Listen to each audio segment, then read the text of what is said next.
नमस्कार फ्रेंड्स। मेरा नाम है डॉक्टर जयवीर शाह और आपका स्वागत है learn pattern and YouTube channel पर। आज की इस वीडियो में हम बात करेंगे 1 to 48 section of design act complete. इस वीडियो के अंदर इंफॉर्मेशन आपको मिलेगी। डेली मेडिसिन है ये। अगर वीडियो आप डेली बेसिस पे देखना स्टार्ट कर देंगे आपको पूरा डिजाइन एक्ट समझ में आ जाएगा और किसी भी वीडियो की जरूरत नहीं है।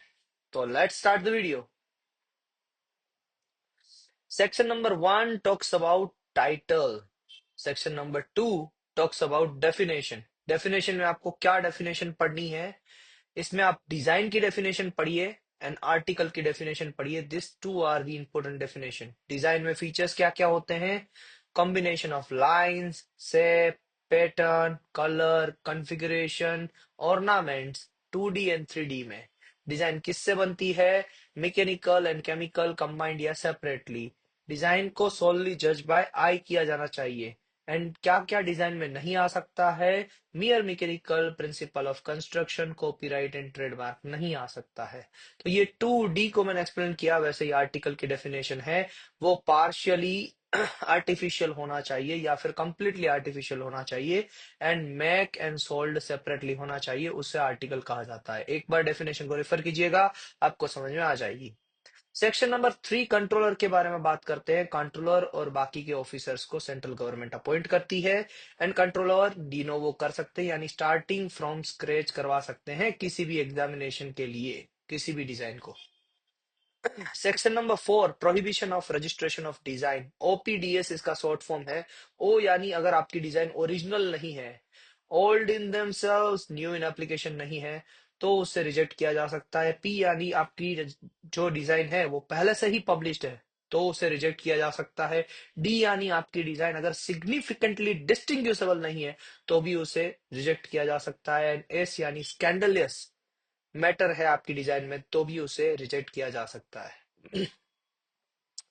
Section number 5 application. Form number 1 यहां पर लगेगा। रूल नंबर 11 एंड 21 यहां पर लगेंगे। 11 कहता है कि एक क्लास के मल्टीपल सब क्लास में आप एप्लीकेशन फाइल कर सकते हैं। मल्टीपल एप्लीकेशन फाइल करनी पड़ेगी और सभी की डेट जो रहेगी, डेट ऑफ एप्लीकेशन, वो पहली एप्लीकेशन जब फाइल हुई थी तब से रहेगी। अगर सेम क्लास के अंदर आप करते हैं तो multiple application for the same design. अगर आप डिफरेंट डिफरेंट क्लास के लिए रजिस्टर करवाते हैं तो उस केस में different different date of application रहेगी। फॉर्म नंबर 1 लगेगा एंड रूल नंबर 21 में लिखा हुआ है कि अगर आपको कोई भी इनकम्प्लीटनेस दिखाई दी अपनी एप्लीकेशन में, कंट्रोलर अगर आपको कोई भी इनकम्प्लीटनेस सजेस्ट करते हैं आपकी एप्लीकेशन में, मान लीजिए कि आपने 2 व्यू दिए थे, कंट्रोलर बोलता है कि और व्यूज दीजिए। अगर आपने कम व्यू दिए हैं, ज्यादा व्यू देने हैं या कोई भी इनकम्प्लीटनेस है आपकी डिजाइन में, तो वो कंप्लीट करने के लिए डेट ऑफ एप्लीकेशन से आपके पास 6 महीने है। 6 महीने में अगर आपने कंप्लीट नहीं किया तो आपकी एप्लीकेशन हो जाएगी अबेंडन। और फॉर्म नंबर 1 की फीस है 1000 rupees. Okay. Section number 6 talks about कब कब आपकी एप्लीकेशन रिफ्यूज नहीं हो सकती है या इनवैलिडेट नहीं हो सकती है। मान लीजिए कि आज से 6 महीने पहले आपने एक डिजाइन रजिस्टर करवाया था, अब आप वही डिजाइन को वापस दूसरे सब क्लास में of the same class submit करवा रहे हैं तो आपकी डिजाइन रिजेक्ट नहीं होगी, रिफ्यूज नहीं हो सकती है बाय द कंट्रोलर। एंड अगर आपकी डिजाइन पहले से ही पब्लिश्ड थी, यानी कि यूएसए में अगर आपने पहले फाइल की थी एप्लीकेशन को, वहां पर पब्लिश हुई, यूएसए से इंडिया में आप 6 महीने में आ सकते हो एज पर सेक्शन 44, वो कन्वेंशनल एप्लीकेशन के बारे में बात करता है। अगर आप इस तरीके से इंडिया में आए हो तो आपकी डिजाइन इंडिया में जब रजिस्टर होगी तो बिकॉज ऑफ कि वो यूएसए में पब्लिश हुई थी उस वजह से इनवैलिडेट नहीं होगी। रूल नंबर 11 सेम कि सेम क्लास के लिए आप मल्टीपल एप्लीकेशन फाइल कर सकते हो, सभी की डेट ऑफ एप्लीकेशन सेम रहेगी। Section number 7 talks about publication. Publication की बात करूं तो उसमें रूल नंबर 22 आता है। पब्लिकेशन में ऑफिशियल गेजेट में पब्लिश होती है आपकी एप्लीकेशन। रजिस्ट्रेशन उसे ही कहा जाता है, plus name, address, class and best view of that particular design publish होता है। Section number 8 talks about substitution. In case of disease person legal representative substitute होता है। एक से ज्यादा अगर ओनर है तो सभी के कंसेंट लेने पड़ेंगे किसी को भी सब्सटीट्यूट करवाने के लिए। अगर आपके पास कोई कोर्ट का ऑर्डर है या कोई कंट्रोलर का डिसीजन है जिसमें लिखा हुआ हो कि आप इस एप्लीकेशन में सब्स्टिट्यूट कर सकते हो, तो आप वो ऑर्डर दिखा के भी सब्स्टिट्यूशन करवा सकते हैं अपना। सब्स्टिट्यूशन के लिए फॉर्म लगता है, फॉर्म नंबर 2, उसकी फीस रहती है 500 रुपीज। और यहाँ पर रूल नंबर 16 भी एप्लीकेबल है, जो कहता है कि एक से ज्यादा लोग जब ओनर होते हैं और उनके बीच में डिस्प्यूट होते हैं, तो डिस्प्यूट को रिजोल्व करने के लिए रूल नंबर 16 कहता है कि अगर नोटराइज्ड कॉपी है कोई एग्रीमेंट की, तो वो भी लग सकती है। Section number 9 talks about certificate of design. Certificate of design अगर आपको मिलता कब है? जब आपकी डिजाइन रजिस्टर्ड हो जाती है तब। अगर आपसे वो खो चुका है, तो आप स्टेटमेंट के साथ फॉर्म नंबर 16 फाइल करके उसकी कॉपी वापस पेटेंट ऑफिस से मांग सकते हैं। ये पेटेंट ऑफिस द्वारा सील्ड डॉक्यूमेंट रहता है। Section number 10 talks about register. Form number 16 के भी रुपीज है 500। Section number 10 talks about register. यहाँ पर रूल एप्लीकेबल है 30 एंड 31। 30 रूल नंबर कहता है कि जितने भी रजिस्टर की डिटेल्स है वो डिजिटली सेव की जाएगी, और in case digitally save document में कहीं पर भी टेक्निकल फॉल्ट आता है, तो उसकी जो कॉपी यानी बैकअप रखा गया है उसे ही फाइनल माना जाएगा डिस्प्यूट के केस में। रूल नंबर 31 कहता है अगर आपको नेम एंड एड्रेस को अल्टर करवाना है, तो फॉर्म नंबर 22 फाइल कीजिए, 200 रुपये हैं उसके, और आप नेम एंड एड्रेस को अल्टर करवा सकते हैं। और उसी ही रूल में कहा गया है फॉर्म नंबर 23, यानी अगर आपको दो एड्रेस ऐड करवाने हैं, दो एड्रेस, सपोज एक घर का है एक ऑफिस का है, तो दो एड्रेस ऐड करवाने हैं, तो वहां पर आप ऐड करवा सकते हैं बाय फाइलिंग फॉर्म नंबर 23, जिसके भी चार्जेस है 200 रुपीज। यहाँ पर फॉर्म नंबर 22 लिखा है, बट 23 भी रूल नंबर 31 में ही इंक्लूडेड है।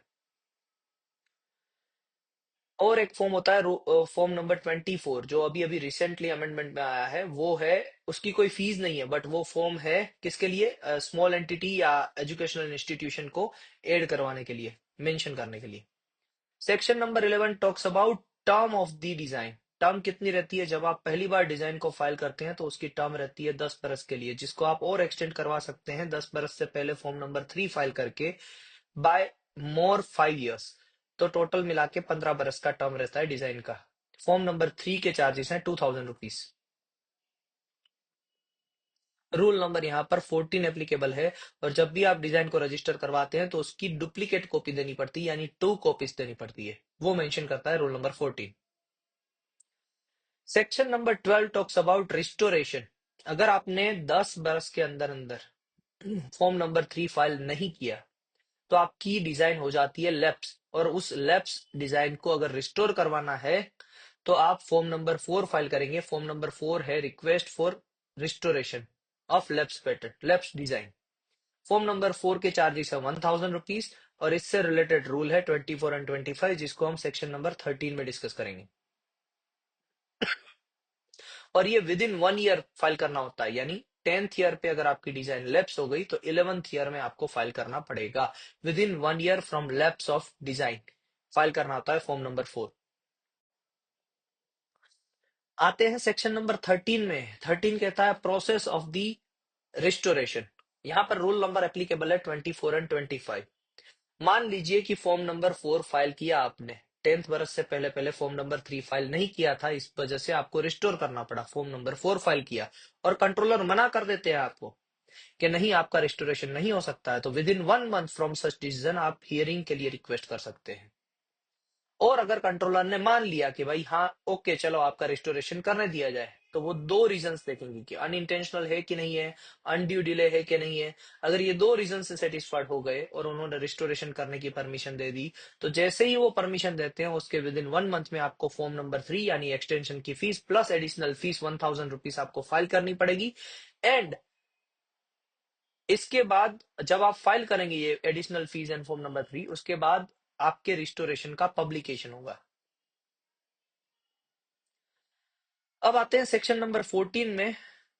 ये बात करता है कि लैप्स पीरियड के दरमियान, जिस दिन आपका डिजाइन लैप्स हुआ और जिस दिन आपका डिजाइन रिस्टोर हुआ, जो एडवर्टाइजमेंट निकली, उस पीरियड के बीच में आपके पास कोई राइट्स नहीं है। इट मींस कोई भी आपकी परमिशन के बिना आपकी डिजाइन का यूज कर सकता है। ये सिमिलर है सेक्शन नंबर 62 से of the patent act. Section number 15 की बात करते हैं, जिसमें बात आती है मार्किंग की। यहाँ पर रूल नंबर एप्लीकेबल है 26, जो कहता है कि अगर आप कोई भी डिजाइन वाला प्रोडक्ट बेच रहे हैं, तो उस प्रोडक्ट पे आपकी मार्किंग होनी चाहिए। क्या मार्किंग होनी चाहिए? REGD या RD या रजिस्टर्ड एंड डिजाइन नंबर, ये साथ में लिखा हुआ होना चाहिए। अगर ये नहीं लिखा हुआ है तो आप कोई भी डैमेजेस के लिए एलिजिबल नहीं है। आपकी डिजाइन चलेगी बट आपको डैमेजेस नहीं मिलेंगे। बट इसमें दो एक्सेप्शन है। क्या एक्सेप्शन है? एक तो टेक्सटाइल प्रोडक्ट, क्योंकि वो बार बार धुलते हैं तो वहां पर डिजाइन नंबर लिखना पॉसिबल नहीं है। तो एक तो है design, sorry, textile product except handkerchief, and दूसरा है चारकोल डस्ट प्रोडक्ट। तो चारकोल डस्ट जो प्रोडक्ट बनाए जाते हैं वो फ्रेजाइल होते हैं, यानी एक पार्ट में नहीं बनते हैं, बहुत ही टूट जाते हैं, वैसे होते हैं। तो उसमें भी डिजाइन नंबर लिखना पॉसिबल नहीं है। तो उस दोनों के केस में क्या होगा? अगर कोई भी आपके डिजाइन का प्रोडक्ट यूज कर रहा है तो पहले आपको उसको नोटिस भेजना पड़ेगा कि आप हमारा डिजाइन का प्रोडक्ट यूज कर रहे हैं, कृपा करके इसको यूज ना करें। अगर फिर भी वो नहीं मानते हैं तो फिर आप इंफ्रिंजमेंट सूट के लिए जा सकते हैं। सेक्शन नंबर 16 पे आते हैं, गुड फेथ में।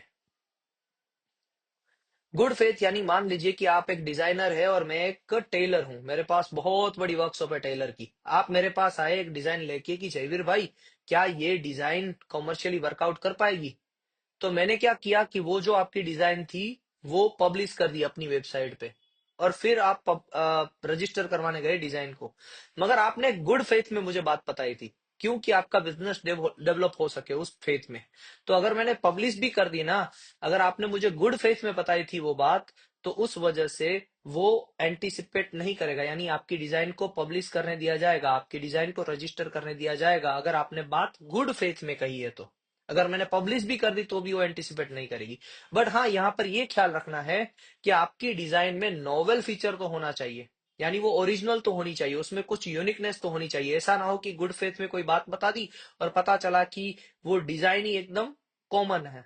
तो वैसा नहीं होना चाहिए। तो रूल नंबर 12 नोवेलिटी की बात करता है, वो चेक होगी, बट गुड फेथ में बताई गई बातों को क्या कहते हैं, पब्लिकेशन को आप एंटिसिपेट नहीं करवा सकते हो।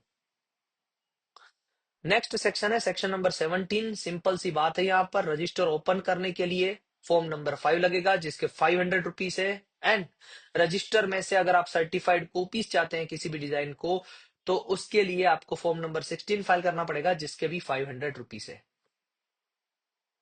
रूल नंबर 27 में ये मेंशन किया गया है। सेक्शन नंबर 18 पे आते हैं। 18 कहता है कि एनफोर्समेंट, अगर आपको चेक करना है किसी भी डिजाइन का कि डिजाइन 10 बरस के बाद भी वैलिड है या नहीं है, या फिर उसके डिजाइन का एग्जिस्टेंस का स्टेटस क्या है, क्या वो रिवोक हो चुकी है, क्या वो विड्रॉ हो चुकी है, क्या वो अबेंडेंट हो चुकी है, क्या है अभी का स्टेटस, अगर वो चेक करना है और आपके पास डिजाइन का नंबर है, तो फॉर्म नंबर 6 फाइल कीजिए रूल नंबर 28 के हिसाब से, और 500 रुपये दीजिए, तो आपको वो डिजाइन की इंफॉर्मेशन मिलेगी कि उसका एग्जिस्टेंस का स्टेटस क्या है, करंट स्टेटस क्या है। एंड अगर आपके पास डिजाइन का नंबर नहीं है, आप कोई कंपनी ओपन कर रहे हैं, एक चेयर बनाई है आपने और चेयर के ऊपर एक डिजाइन बनाई है, उससे रिलेटेड आप देखना चाहते हैं कि इससे रिलेटेड और कोई डिजाइन है क्या कहीं पर, तो आप अपने चेयर का स्पेसिफिकेशन किनको देंगे? कंट्रोलर को। यानी एक स्पेसिफिकेशन से अगर आप डिजाइन को ढूंढना चाहते हैं तो फॉर्म नंबर 7 लगेगा, 1000 रुपीज लगेंगे, और कंट्रोलर जी आपको वो चेयर की डिजाइन यानी सिमिलर डिजाइन अवेलेबल करवा के देंगे, अगर होगी तो विद इन अ वीक। ये एक वीक में होता है, चाहे सेक्शन नंबर 17 हो या सेक्शन नंबर 18 हो। जो आपको डॉक्यूमेंट्स मिलने वाले हैं वो एक वीक में मिल जाएंगे। अब बात करते हैं सेक्शन नंबर 19 की।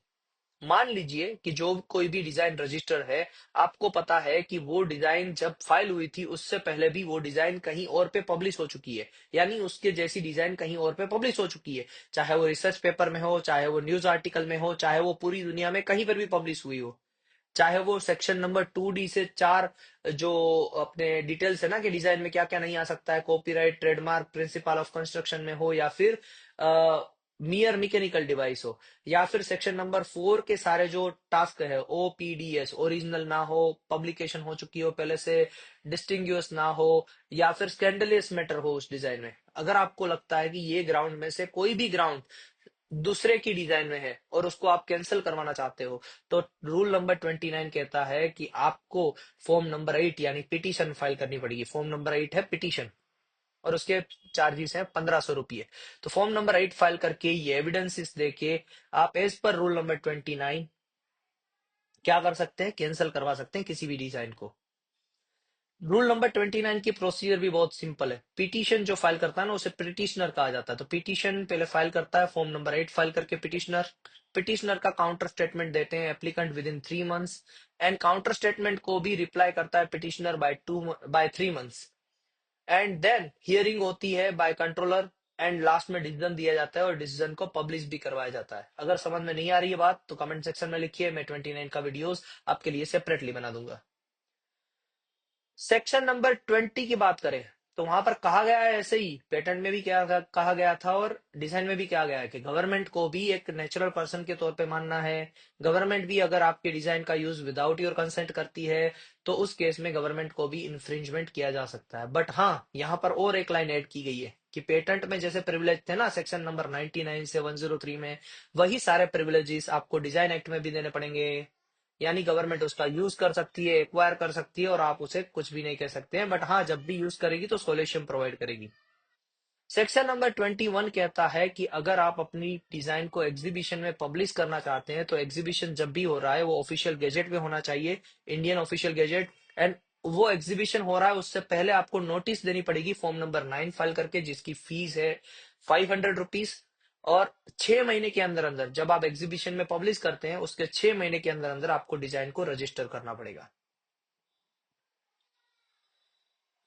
सेक्शन नंबर 22 कहता है पायरसी के बारे में। पायरसी कब कब मानी जाएगी? SIP इसका शॉर्ट फॉर्म है। अगर कोई पर्सन आपकी इजाजत के बिना सेल करता है आपकी डिजाइन को, पब्लिश करता है आपकी डिजाइन को, या इंपोर्ट करता है आपकी डिजाइन को, sell import and publish SIP करता है आपकी डिजाइन को विदाउट योर कंसेंट, तो उसे पायरसी मानी जाती है। और पहली बार जुर्माने में है 25,000 रुपये। अगर वही केस वो रिपीट करता है तो 50,000 रुपये मैक्सिमम आप उससे जुर्माना ले सकते हैं। रूल नंबर 29 में ये लिखा हुआ है। ओके, रूल नंबर 29 यहाँ पर एप्लीकेबल होगा, यानी यहाँ पर भी हियरिंग होगी। अगर आप किसी को पायरेट कह रहे हैं ना कि भाई तू पायरेसी कर रहा है, तो सामने वाला भी हियरिंग के लिए रिक्वेस्ट कर सकता है as per rule number 29। Okay, section number 23 पे आते हैं, ग्राउंडलेस थ्रेट्स। अगर मेरे पास डिजाइन है और मैं आपको बार बार थ्रेट कर रहा हूं कि भाई साहब देख लेना मेरी डिजाइन का यूज मत करना, मेरे पास डिजाइन है वरना मैं केस कर दूंगा, बार बार ऐसी बातें कर रहा हूं, आप यूज भी नहीं कर रहे डिजाइन का, फिर भी मैं बार बार बातें कर रहा हूं, तो जैसे पेटेंट एक्ट में भी होता है ना ग्राउंडलेस थ्रेट का इंजंक्शन मांगा जाता है, वैसे ही आप भी ये ग्राउंडलेस थ्रेट के अगेंस्ट इंजंक्शन मांग सकते हैं फ्रॉम दी कोर्ट और from the controller. Section number 24 talks about fees, जो शेड्यूल 1 में बताई गई है, रूल नंबर 5 में बताई गई है। तो सारे फॉर्म्स की फीस, एक मैंने उसका वीडियो भी बना के रखा है, देख लीजिएगा, बहुत ही अच्छा वीडियो है। मैं डिस्क्रिप्शन में भी डाल दूंगा और एंड स्क्रीन में भी डाल दूंगा फॉर्म्स की फीस और फॉर्म्स किस किस पर्पस के लिए है वो। Section number 25 talks about trust की नोटिस नहीं आती है किसमें? रजिस्टर में। सेम टू सेम सेक्शन है 67 of the patent act. Section number 26 talks about inspection. Section number 17 भी इंस्पेक्शन के बारे में बात कर रहा था, 26 भी इंस्पेक्शन के बारे में बात कर रहा है, मगर 17 से सिर्फ और सिर्फ डिजाइन का सर्टिफिकेट निकल सकता है। 25 से अगर डिजाइन में किसी ने लाइसेंस लेके रखा है, मॉर्गेज करके रखा है, असाइनमेंट लेके रखा है, वो सारी इंफॉर्मेशन, वो सारे एफिडेविट्स निकल सकते हैं by filing form number 15 as per rule number 41। And form number 15 के चार्जेस हैं 500 रुपीज, वो भी विद इन अ वीक आपको मिल जाएंगे। Section number 26 talks about controller की जो भी रिपोर्ट्स रहती है, कंट्रोलर जो भी कम्युनिकेट करते हैं वो कॉन्फिडेंशियल रहता है, वो इन्फॉर्मेशन आपको कहीं पर भी नहीं मिल सकती है। Section number 28 talks about no publication in case of abandonment and withdrawal, abandonment या रिफ्यूज ऑफ द डिजाइन। अगर कंट्रोलर मान लीजिए कि किसी भी पर्पज से आपकी डिजाइन को रिफ्यूज करते हैं या फिर आप 6 महीने में एज पर रूल नंबर 21 सारी चीजें कंप्लीट नहीं कर पाते हैं, तो उस केस में आपकी डिजाइन का पब्लिकेशन नहीं होगा एंड आपकी डिजाइन किसी को भी पब्लिकली अवेलेबल नहीं रहेगी। नेक्स्ट थिंग, रूल नंबर 18 भी यहाँ पर आता है कि यहाँ पर फर्स्ट एग्जामिनेशन रिपोर्ट भी बनती है। फर्स्ट एग्जामिनेशन रिपोर्ट के 3 महीने के अंदर अंदर अगर आप रिप्लाई नहीं करते हो तो आपकी एप्लीकेशन हो जाती है विड्रोवल। और रूल नंबर 21 में मैं वापस कहना चाहता हूं कि 6 महीने from the date of application, from the date of application से अगर आप कंप्लीट नहीं करते हो, इनकम्प्लीटनेस को 6 महीने कहां से, डेट ऑफ एप्लीकेशन से, इनकम्प्लीटनेस को कंप्लीट नहीं करते हो तो आपकी एप्लीकेशन अबेंडेंड मानी जाएगी। नेक्स्ट सेक्शन नंबर 29, जहां पर बात आती है क्लरिकल एरर की। अगर क्लरिकल एरर को रिमूव करवाना है तो फॉर्म नंबर 14 है, उसका फीस है 500 रुपीज, जो आप पे करेंगे तो कोई भी क्लरिकल एरर को आप रिमूव करवा सकते हैं, जैसे कि डेट या नाम का करेक्शन, अगर क्लरिकल एरर से हुआ है तो। Section number 30 talks about assignment transmission. अगर असाइनमेंट फाइल करना है तो रूल नंबर 32 के हिसाब से फॉर्म नंबर 10 फाइल करना होगा, यानी आप अपनी पूरी डिजाइन किसी और के नाम पे असाइन कर रहे हो। अगर आपको पार्ट प्रोप्राइटर फाइल करना है तो फॉर्म नंबर 11, लाइसेंस या मॉर्गेजी को ऐड करना है तो फॉर्म नंबर 12, और उसके साथ में कोई भी एडिशनल डॉक्यूमेंट अटैच करना है तो फॉर्म नंबर 13।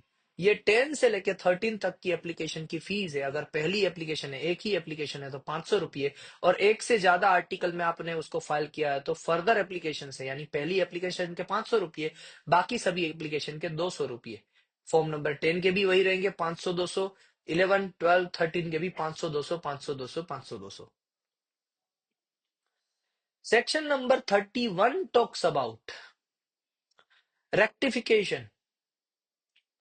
रेक्टिफिकेशन की बात आती है कि अगर आपको आपकी एप्लीकेशन को रेक्टिफाई करवाना है, कोई मिस्टेक हो गई है उसको रेक्टिफाई करवाना है, तो वो स्पेसिफिकेशन का रेक्टिफिकेशन होता है बाय फाइलिंग फॉर्म नंबर 17, जिसके भी चार्जेस है 500 रुपीज। अब उसको कोई ऑब्जेक्ट भी कर सकता है। ऑब्जेक्ट कैसे कर सकता है, बाय फाइलिंग फॉर्म नंबर 19, जिसके चार्जेस है 100 रुपीज। तो ये चीज लिखी हुई है रेक्टिफिकेशन में, सिंपल। और ऑब्जेक्ट कब करना है, विद इन 3 मंथ।